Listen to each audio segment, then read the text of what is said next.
ఇప్పుడు కందూరు చోళుల రాజధానిగా వెలిసిల్లిన ఈ పానగల్లో ఆలయాలే కాకుండా విడిగా వాళ్ళ భక్తిభావాన్ని చాటుకుంటూ చెక్కించిన అనేక శిల్పాలు ఉన్నాయి.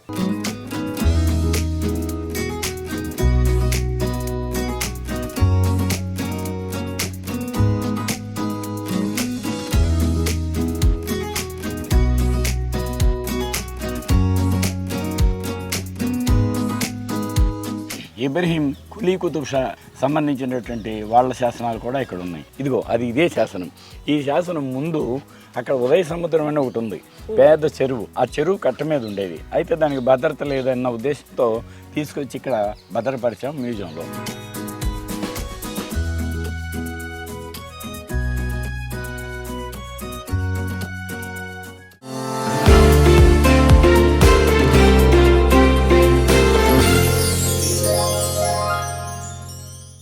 సార్, గుడి గోడల మీదే ఎన్నో శిల్పాలను చూసాం, చాలా చక్కటి శిల్పాలను చూసాం. అవి కాకుండా విడిగా ఏమి వాళ్ళు చెక్కలేదా సార్ శిల్పాలు?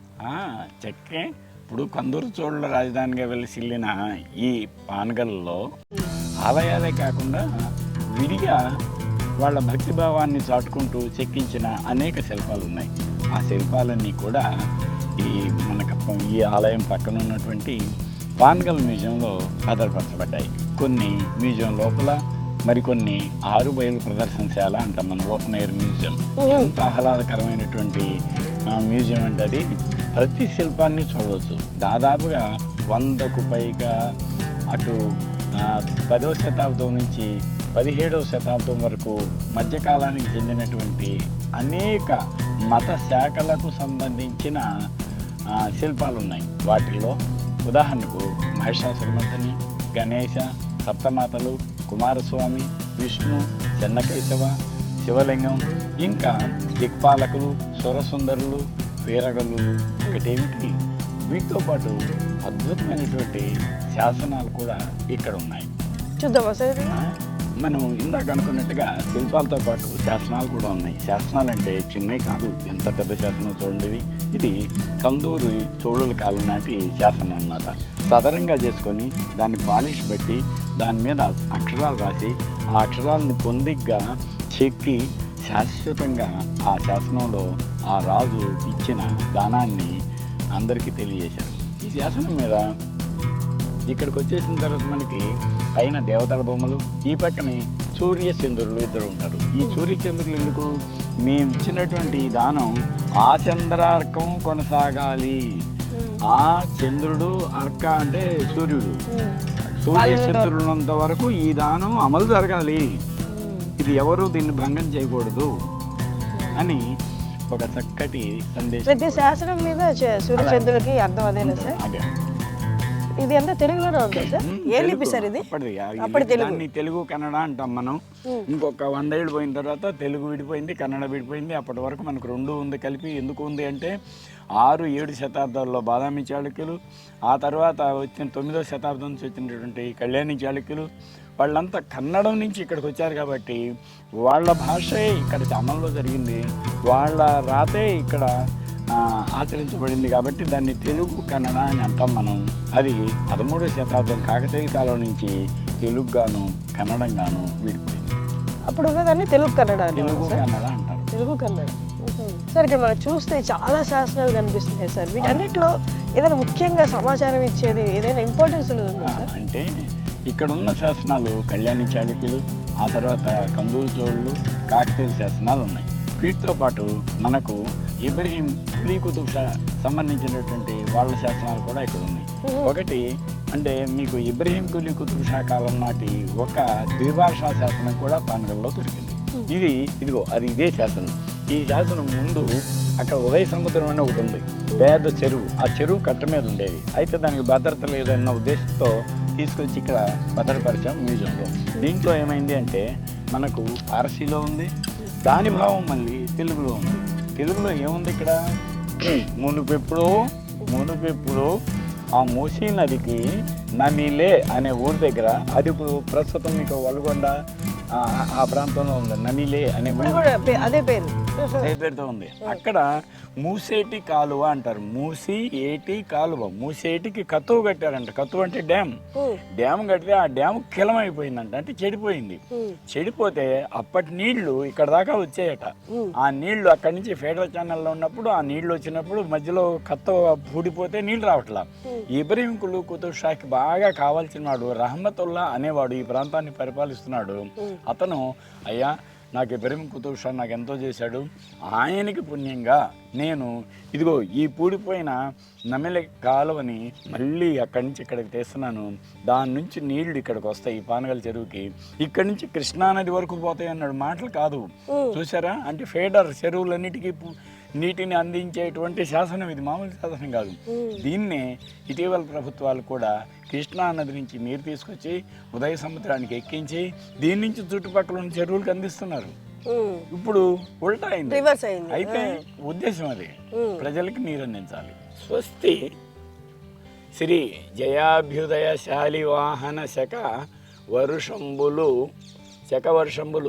నాటి ప్రమోదూత సంవత్సర. ఇట్లా ఆ సంవత్సరం గురువారం అని ఇచ్చేసాడు, సోమవారం అని ఇచ్చాడు. ఆ సోమవారం నాడు ఏమైందంటే ఇక్కడ ఈ ఆయన ఎవరు రహమతుల్లా అని ఆయన ఏం చేశాడు అంటే, మీకు ఇక్కడ ముసేటి కాలువ అని కూడా ఉందండి, నేను చెబుతాను ఉండండి. రహమతుల్లా గారు పాను కనపడిందా? పానుగంటి ఉదయ సముద్రం కాలువ ఇండు అంటే కిలమై ఉండగాను నమిలే వద్ద ముసి ఏటి కత్తువ. మూసీ నది ఏటి, అది ఏటి కత్తువ డ్యామ్. కత్తువ చెడిపోయిందనమాట. చెడిపోతే దాన్ని బాగు చేయించి ఆ నీటిని మళ్ళీ ఉదయ సముద్రానికి రప్పించి అక్కడి నుంచి కృష్ణా నది వరకు ఆ నీటిని పారించారు అన్నటువంటిది ఉందన్నమాట. మామూలు మాటలు కాదు ఇది. చక్కగా చూస్తుంటే చదివేది సార్ మనం. అప్పుడు అంత కష్టమే. పైనేమో పార్సీ, కింద తెలుగు. ఇది తమిళ, ఇదేం సార్? అది కూడా అది తెలుగే సార్. ఇక్కడ ఎన్నో ఉన్నాయి చూడడానికి, అసలు వాళ్ళంతా సరిపోదు అనిపిస్తుంది. శాసనాల గురించి చెప్పారు, అలాగే శిల్పాల్లో కూడా ముఖ్యమైన శిల్పాలు ఉన్నాయి సార్. అసలు అరుదైన శిల్పాలు ఉన్నాయి. వాటిల్లో మీకు ఇప్పుడు ఒక ఎత్తైన గణేశ విగ్రహం, అలాగే మన 2 తెలుగు రాష్ట్రాల్లో ఎక్కడా లేనంత పెద్ద మూషిక వాహనం. గణపతికి మూషిక వాహనం కదా, ఇంత పెద్ద మూషిక వాహనం మనకి ఎక్కడా దొరకలేదు. మరొకటి చిన్నది, దీనికంటే కొంచెం చిన్నది, మన గోదావరి కన్న దగ్గర ఉన్న జనగాం అనే ఊళ్ళో ఉన్న త్రిలింగేశ్వరాలయంలో ఉందన్నమాట. అది చిన్నది, దానికంటే పెద్దది, అతి పెద్దది 2 రాష్ట్రాల్లోనూ ఇదే పెద్దది. ఇది ఏ శతాబ్దానికి చెందింది సార్? 13. చూడండి, ఈ విగ్రహం కూర్చున్నదే దాదాపుగా 4.5 అడుగులు ఉంది కదా, కింద ఇంకా 4 అడుగులు ఉంటుంది. మాకు భిన్నమై ఇలా దొరికింది. ఎక్కడ దొరికిందంటే 1988లో నేను అప్పుడు మహబూబ్నగర్ జిల్లాలో పనిచేస్తుండేవాడిని. ఆ టైంలో ఈ ఉదయ సముద్రం నుంచి, అంటే అప్పుడు కెనాల్ ఒకటి తీస్తున్నారు ఎక్కడికి, కట్టంగూరుకి. ఆ కట్టంగూరు కెనాల్లో బయటపడ్డాయి ఇవి ఉన్నాయని చెప్పగా నేను ఒకటినే మహబూబ్నగర్ నుంచి ఇక్కడికి వచ్చి ఒక ట్రాక్టర్ మాట్లాడుకొని ప్రభుత్వం వారు ఇచ్చినటువంటి కొద్దిపాటి డబ్బుతో దాన్ని తరలించి ఇక్కడ పెట్టేశాం మేము. ఎంత బ్యూటిఫుల్గా ఉంది చూడండి, ఎంత అందమైంది. దీంట్లో మీకు ఆశ్చర్యం ఏమిటంటే ఇది కాకతీయుల కాలం ఉండే కానీ కొంచెం హొయసల లక్షణం కనిపిస్తుంది. హొయసల లక్షణం గణేశుడికి ఈ జటామకుటం, పూరిమం, ముత్తుమాల, దీన్ని లలాట పట్టిక అంటాం మనం. అలాగే అద్భుతమైన తొండం, ఈయన చేతిలో పరసు, అటు చేతిలోనేమో ఇవన్నీ ఉంటాయన్నమాట. ఈయనకి యాక్చువల్గా చాలా హాయిగా మెళ్ళలో హారాలు ఇవన్నీ కూడా బాగుంటాయి. దీంతోపాటు మాకేం దొరికింది, ఇంకా అతి పెద్దదైన మూషిక వాహనం దొరికింది.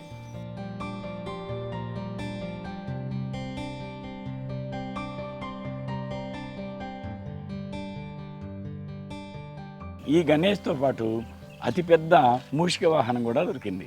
దాని అర్థం ఏమిటి అంటే, గణపతిని ప్రతిష్ఠించుకున్న తర్వాత అదే ఆలయంలో మూషిక వాహనాన్ని కూడా ప్రతిష్ఠించారు. దాంతోపాటు ఇక్కడ ఒక గణపతికి స్వతంత్ర ఆలయం ఉండేది అని తెలుస్తుంది మనకి. ఈ మూషికం కూడా మీరు చూస్తే ఎలా ఉందంటే, అది హాయిగా ఆ దేవుని ఆజ్ఞల కోసం రెడీగా సిద్ధంగా ఉంది. ఎవరన్నా శత్రువుల మీద దాడి చేయాలా లేదా ఏదైనా పని పురమాయిస్తే దాన్ని తీర్చిదిద్దాలా అన్నట్టుగా ఆతృతతో ఆసక్తికరంగా ఆయన ఆజ్ఞల కోసం ఎదురు చూస్తున్నట్లుగా ఉంది.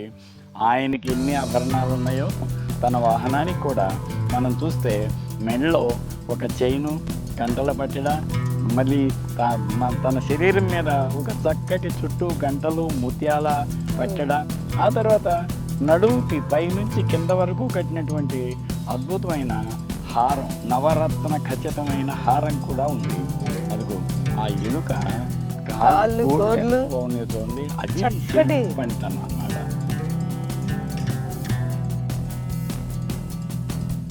ఇక్కడ మరో శిల్పం ఉంది మనకి. అదేమిటంటే పీఠం దొరికింది. పీఠంలో దాని మీద సూర్యుడు ఉన్నాడు అని, ఆ సూర్యుడు ఉన్నాడు అని చెప్పడానికి సూర్యుడిని సప్తాశ్వరధమారూఢం అని అంటాం కదా మనం. ఇక్కడ చూడండి, అనూరుడు అని ఆయన రథసారథి, ఆయన ఆ రథం మీద కూర్చొని 7 గుర్రాలని అదిలిస్తూ ముందుకు వెళ్తున్న దృశ్యం. దీని అర్థం దీని మీద ఒక సూర్యుడు ఇక్కడ ఉండేది అని. ఆ సూర్యుడు మన పానగల్లో ఉన్న పత్తల సోమేశ్వర స్వామి దేవాలయంలో 4వ ఆలయంలో సూర్యుడు ఉండేవాడు అని పురాతన మన ఈ ఊళ్ళో ఉన్న పెద్దలు చెప్పారు. మనకి ఇక్కడున్న అనేక శిల్పాల్లో బాగా ఆకర్షణీయంగా ఉండేది మరో శిల్పం సప్తమాతలు అంటాం. అంటే 7 రెక్క జల్లెళ్ళు అంటారు.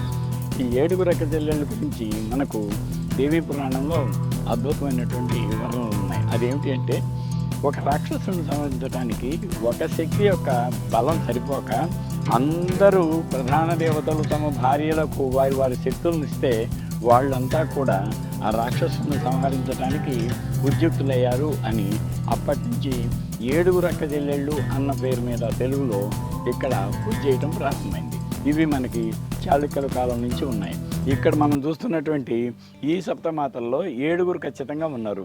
బ్రాహ్మీ, మహేశ్వరీ చైవ కౌమారి, వైష్ణవి తథా వారాహి చ తదేంద్రాణి చాముండ సప్తమాతరహ అని మాకు ప్రతిమా లక్షణం, అంటే వరుసనే. ఇవి మీరు చూస్తే వాళ్ళంతా హాయిగా ఆ ఆసనంలో కూర్చొని ఉన్నారు, చేతుల్లో ఆయుధాలు ధరించారు, ఆనాటి కిరీటాలు ఉన్నాయి, ఆభరణాలు ఉన్నాయి. ఇవన్నీ కూడా మనకు ఒక దాదాపుగా 13వ శతాబ్దం, అంటే కాకతీయుల కాలం నాటి ఇది తెలియజేస్తుంది అన్నమాట. వారి వాహనాలు కూడా ఉన్నాయి సార్, వాహనాలు కూడా ఉన్నాయి వాటి మీద హాయిగా. కింద చూడండి, మరి సిద్ధంగా ఉండాలి కదా, యుద్ధానికి సిద్ధంగా ఉండాలంటే వాహనాలు ఉండాలి. బ్రాహ్మి బ్రహ్మ భార్య, ఆవిడికి హంస వాహనం, మహేశ్వరి నంది వాహనం, ఆయన కౌమారి కుమారస్వామి భార్య, ఆమెకి నెమలి, ఆ తర్వాత వైష్ణవి విష్ణు భార్య గరుత్మంతుడు, ఆ తర్వాత వారాహి అంటే వరాహస్వామి కదా, ఆమెకేమో మన మహేషము వాహనం, ఆ తర్వాత శశీదేవి ఇంద్రుని భార్య ఇంద్రాణి, ఆమెకేమో ఏనుగు, అంటే ఐరావతం, ఆ తర్వాత చాముండ నక్క, ఆమెకి ఒక వాహనం అన్నమాట.